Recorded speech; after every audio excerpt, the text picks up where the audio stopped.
In this video, I'm going to break down the 3 decisions that your purpose needs you to make in order to be successful as a coach.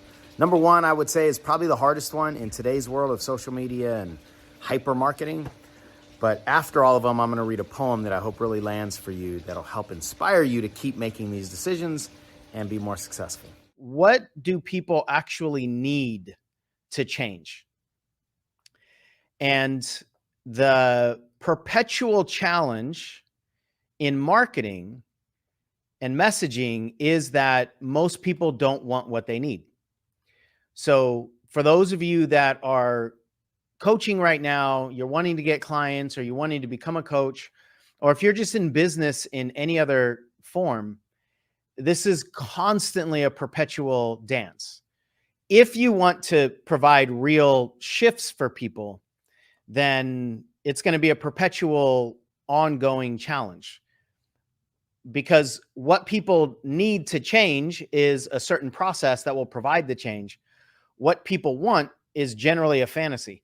Now, if you're selling some kind of commodity, then that doesn't match, but I'm sure you wouldn't be watching all these videos if you were. So this is for people that are transformational coaches to some degree, and you want to really, truly change people's lives. So we've been getting clearer and clearer and clearer on what people really, truly need to change their lives in general, as well as people who want to build a coaching business. What's actually necessary to build a coaching business by looking back. So none of the things that we talk about are based on theory going forward. If I would have done this series 17 years ago, it would have all been on theory. But looking back, after 17 years in this industry, traveling all over the globe and speaking on some of the bigger stages, and we've made millions of dollars in revenue. We've seen a lot of coaches come and go, and our business has gone up and down in many different seasons. And this is really about what have we noticed. So this is more about reporting to you what does work and what doesn't work, rather than predicting for you what will work, just based on theory and hopes. And so there's this perpetual challenge in messaging of what people want versus what people need. And what you've got to do is try to find a hybrid, try to find something that they want enough to say yes to, but it still delivers what they need. And part of you finding that message is just simply action. You gotta do seeker interviews. You got to talk to people. We've been getting quite a few comments recently about people who are telling us about the seeker interviews that they've done in the past and just kind of reconfirming some of the stuff that we've been sharing. Or a few of you've taken our word for it and actually done some seeker interviews recently based on the trainings right here in this series. And you're recognizing how powerful it is to get the words out of their mouth specifically. We saw somebody, I think, posted in the group that there's a big difference between doing a seeker interview online or sending out a survey or doing it via email and actually talking to people, because you can gauge a whole lot different, the emotions, and you can ask different questions based on what their answers are, etc. It's generally the work that most people want to skip over that's going to be most powerful.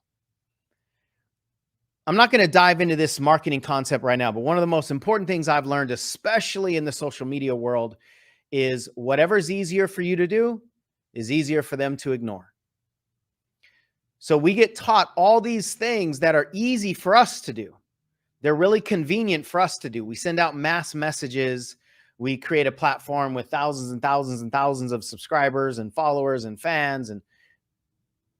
But the easier it is for us to do, and the more that we try to speak to the masses, the easier it is for them to ignore, because it feels like they're not being spoken to individually because we're trying to speak to the masses. So for the most part, if you want to engage your growth learning, if you want to be a master at whatever it is you're learning, trying to grow in, it's going to be doing things that are inconvenient, because it's going to be putting things in motion. So let's get to today's topic, which is the 3 powerful decisions your purpose needs you to make. Not your bank account, not your ego, not your self-preservation, which is really the main commitment of the ego, not your need for approval, but your purpose.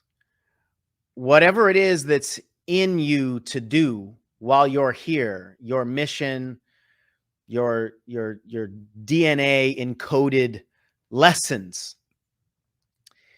If we think of that as like a separate entity, then a lot of times we can get out of our own perspective in a way that gives us a different depth of awareness and understanding. I had somebody recently ask me, we were talking about how both of us, and he's a very successful business person, but both of us were just sharing that, yeah, there are times we doubt ourselves, and I don't know if I can do this thing, like I've got a book that we're going to launch in the near future, and I don't know if I'm good enough for that book. I don't know if I'm good enough for my message. And we were just sharing about how a lot of times we doubt ourselves. And he said, what does your purpose have to say about whether you're good enough to deliver it or not? And it just short-circuited me because I never thought about it that way. What does my purpose have to say about your ability to deliver this message? Because what you have to say about your ability to deliver this message is clouded and poisoned and tainted and morphed with all of these protections and layers and traumas and fears and doubts and worries and all that stuff that we carry around as humans. But what would your purpose have to say? What would your purpose have to say about how you've been prepared to deliver its message? Just gives us an outside personified perspective that hopefully will shift something. So if we engage this personification of your purpose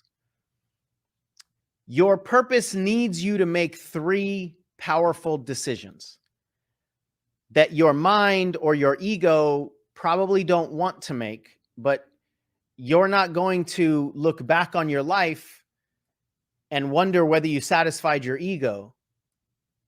You're going to look back on your life and wonder if you fulfilled your purpose.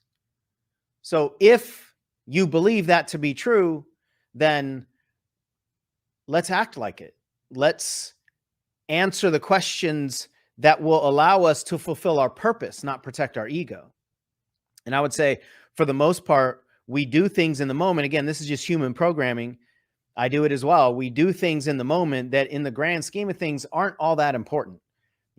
I think Tony Robbins said we major in the minor stuff. We put so much of our attention in the stuff that doesn't really matter all that much and not enough attention in the stuff that does. So if one of your main commitments is to fulfill your purpose, you've got to make these 3 decisions, in my opinion. The first one is stop doing what's not working or what can never work. And sometimes those are the same thing. We don't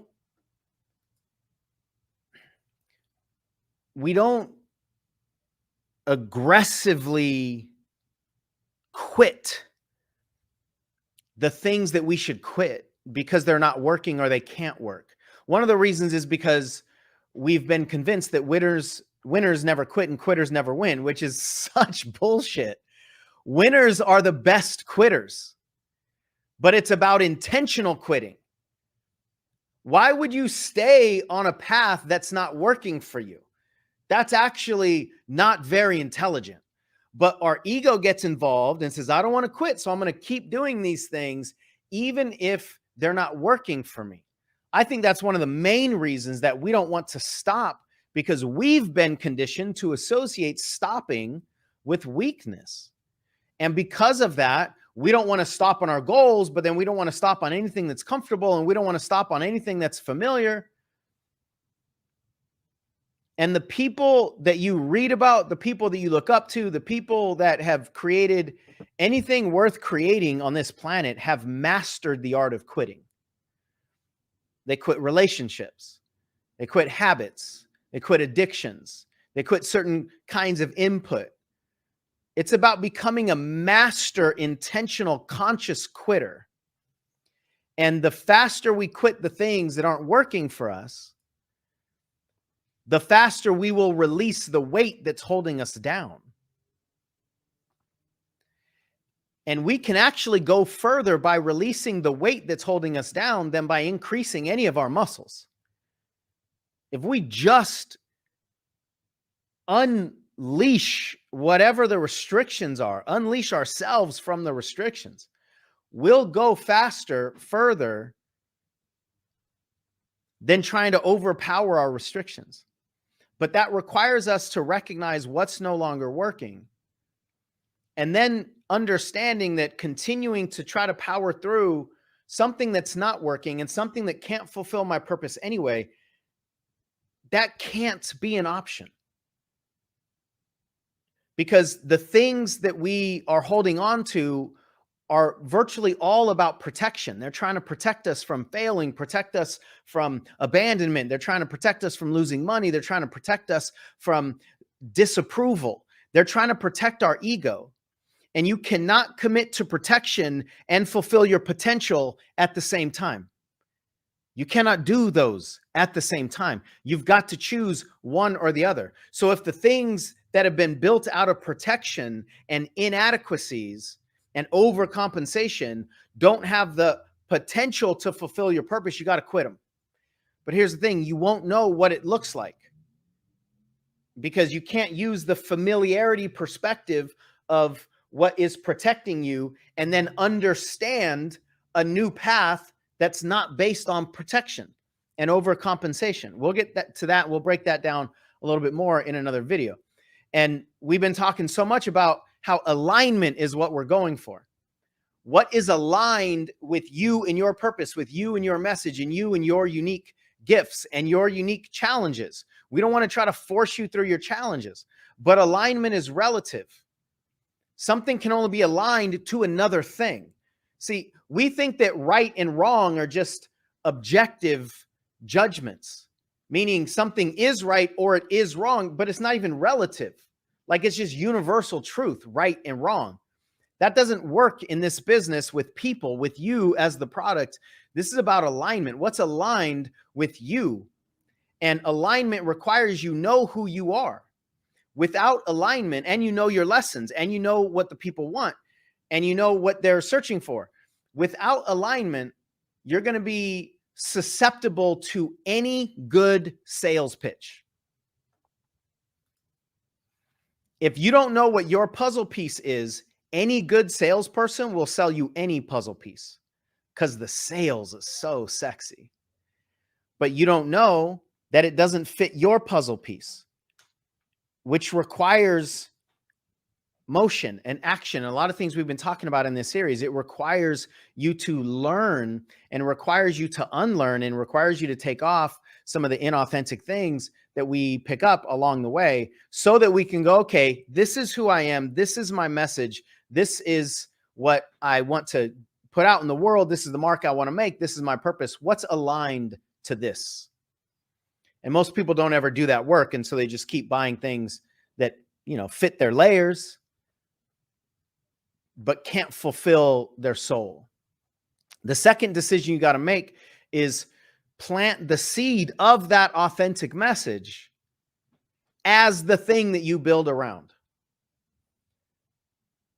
My experience is, and everybody I've ever heard talk about this says the same thing. Money and success and all the toys and all the tangible things cannot fulfill you. If you want a business that can fulfill you, that's meaningful to you and meaningful to the people that you serve, it has to be built around your unique skill set, your unique message, your unique magnet. If it's not, then it has no capacity to fulfill you. And you can't add it in later.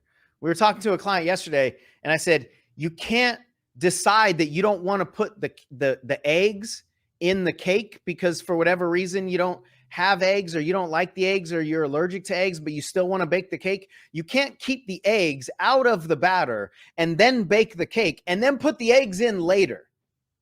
It doesn't work that way. You can't build a business without fulfillment and then put fulfillment in later. It doesn't work that way. It's either in the seeds and therefore in the roots of what you build, or it's not.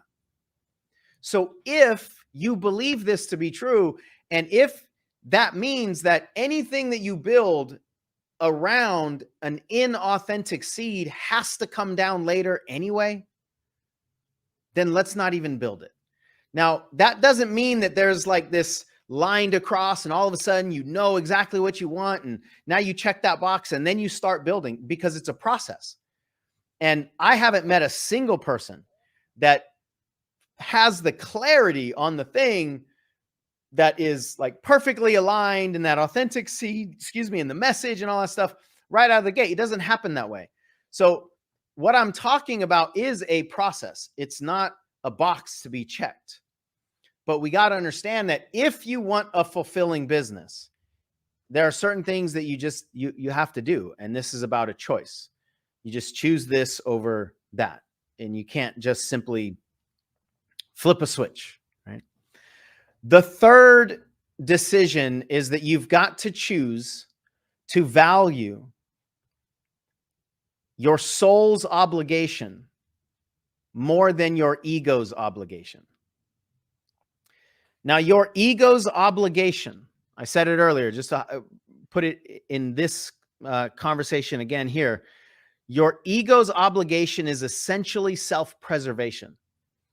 The ego's obligation is to preserve what you already know and what you already believe to be true about yourself. It doesn't even matter whether that's positive or negative. If you believe that you don't have a lot of value, your ego's job is to preserve that belief. If you believe that you're right about something, your ego's job is to preserve that belief.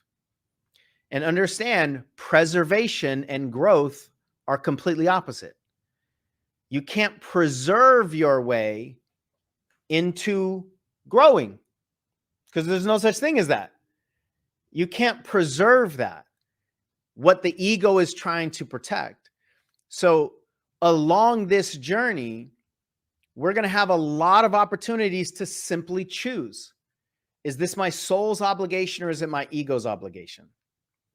Only one of them can fulfill you. The other one's really good at convincing you that this is the way to stay safe, but only your soul's obligation will fulfill you. That thing that you've got to do. Like, what is the message that you can't take to your grave? What's the thing that you have to share because it's a lesson that you learned and it's not okay with you to not share it? That's your soul's obligation. And every soul's obligation is valuable, in my opinion. And everything that's valuable is potentially viable, which means we can build a business around it. If you're willing to take this valuable thing and create what needs to be created around it to support its viability. But the biggest thing here, for me at least, over the last 17 years has been this choice that we just constantly make. It's worth it because this is what I got to do. This is more important than my safety. Now, that doesn't mean that you can't remove a lot of those safety fears. We absolutely can. The fear of visibility and imposter syndrome and fear of failing and all that stuff. We can dissolve the majority of that that's based on these protective layers. But you got to do it around the thing that's most meaningful to you. You got to do it around the thing that you can't take to your grave.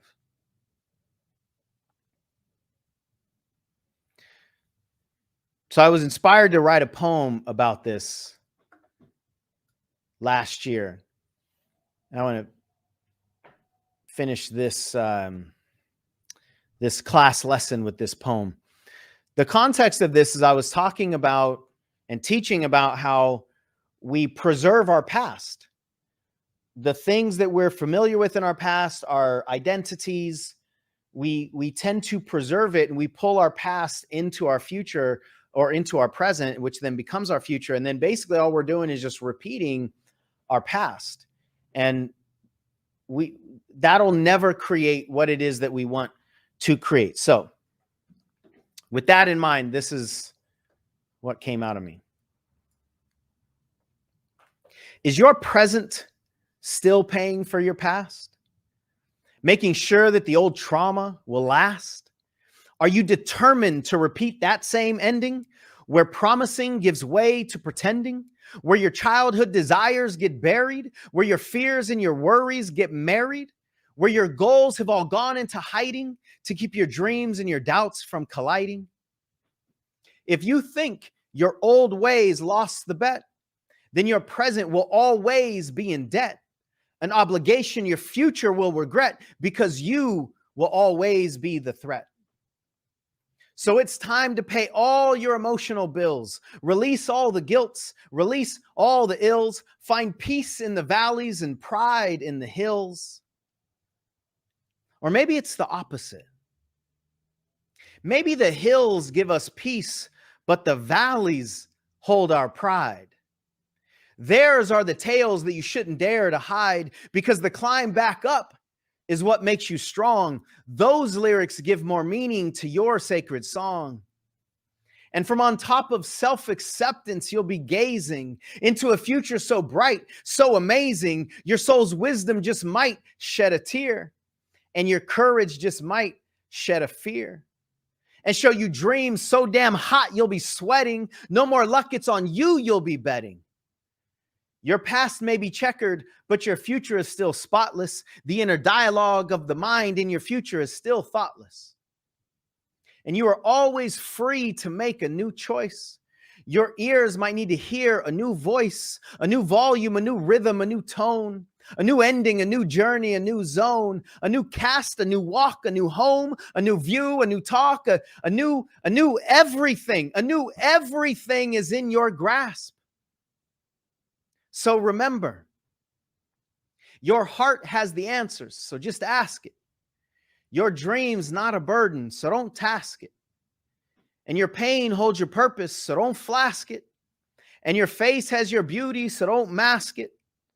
Put all your purpose-filled eggs in your basket and save no room for potential in your casket.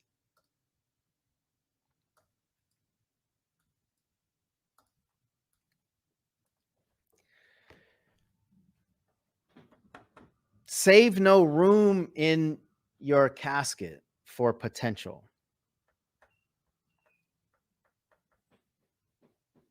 I just kind of casually said that sometime last year, I think, and I just immediately started crying.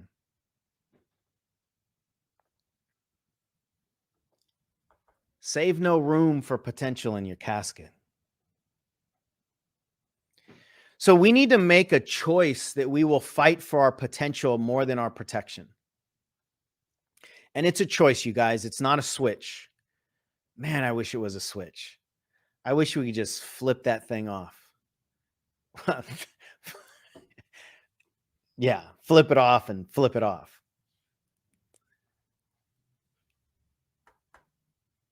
It's not a switch. It's not based on determination. It's not based on motivation. It's not based on how long you've wanted something or how much you want something. So often it's just simply a choice. And you make the choice, and then the switch might flip later that day. And you make the choice again, and the switch might flip later that day. Success is not about this fantastical idea that you're just going to make a decision and affirm your way into everything coming true. At least not my journey is not like that. And I don't know anybody who's succeeded that way. Success is really just a pattern of individual moment-based decisions. And you feel something, you process it, maybe, you ignore it, maybe, depending on what it is, and you take an action. And you feel something, you take an action. And you feel something, you take an action. You get feedback from the action, you pivot, and then you take another action. It truly is a collection of momentary decisions that over a long enough timeline create success and create habits. Most of us have been programmed to hope and believe the fantasy is true, which is we can just flip the switch and get rid of our fears and not have any more challenges and then just do the thing that is so easy now to do. And it just doesn't work that way, at least not in my experience, and not for people like you. I think if you're still listening to this video and you're listening to any of the series or listen to any of the videos that we have on our channel, you're much more like a teacher than a salesperson. You feel more comfortable. You're more passionate about teaching things rather than selling things. You're probably a little bit more introverted. You're probably a little bit more insecure than a lot of people are, or that we think a lot of people are. You probably don't love the idea of just getting out there and saying, I am the guru, I am the expert, you must buy from me because look at how polished and perfect I am and my life is. You probably don't want to have anything to do with that. You probably dance with your own insecurities, dance with your own doubts and fears and worries and what are they going to think about this and can I really help people? And what that means is you give a damn. That's what I think it means.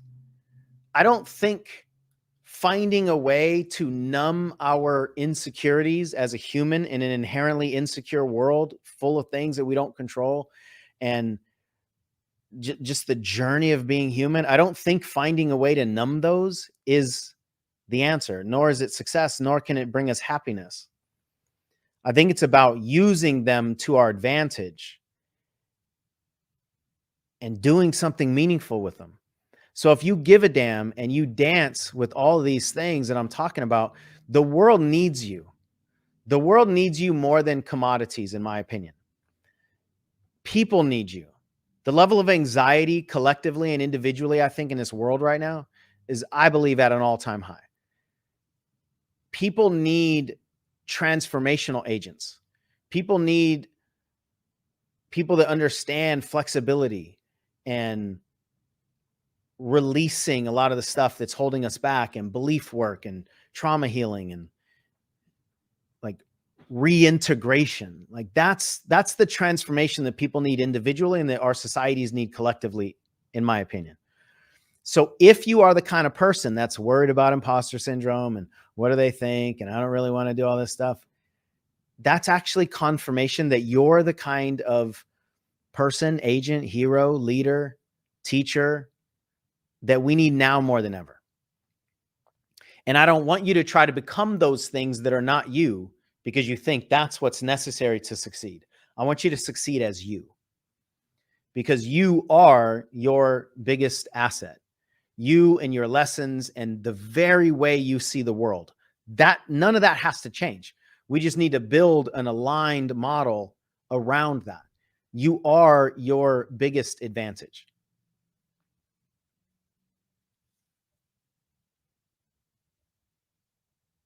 My heart is really committed to helping those people succeed as they are, helping you succeed as you are.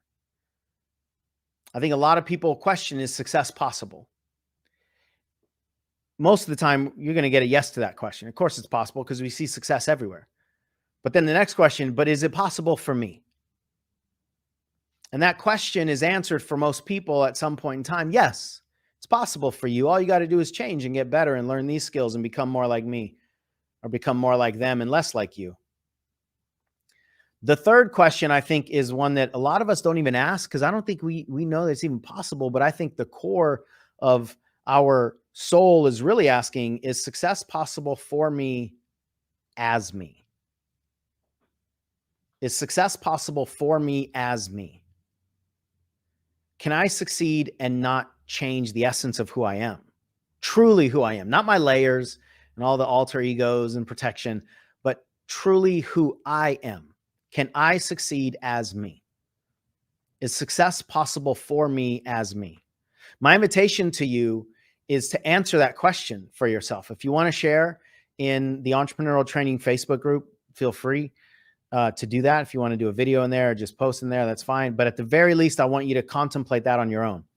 What comes up for you when you ask yourself the question, is success possible for me as me?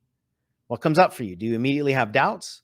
Do you have fears? Do you have insecurities? Do you have a hell yes, absolutely, I'm on my way? Do you have a hell no, it'll never work because you're not good enough? Could be a combination of all those things. But just check in with yourself. What do you actually believe when you hear that? Is success possible for me as me? Now, if you like this video and you're an introvert, check out that video right there where I break down how to succeed as an entrepreneurial introvert. You can actually stay exactly who you are and win. Yes. We're usually given the exact opposite message.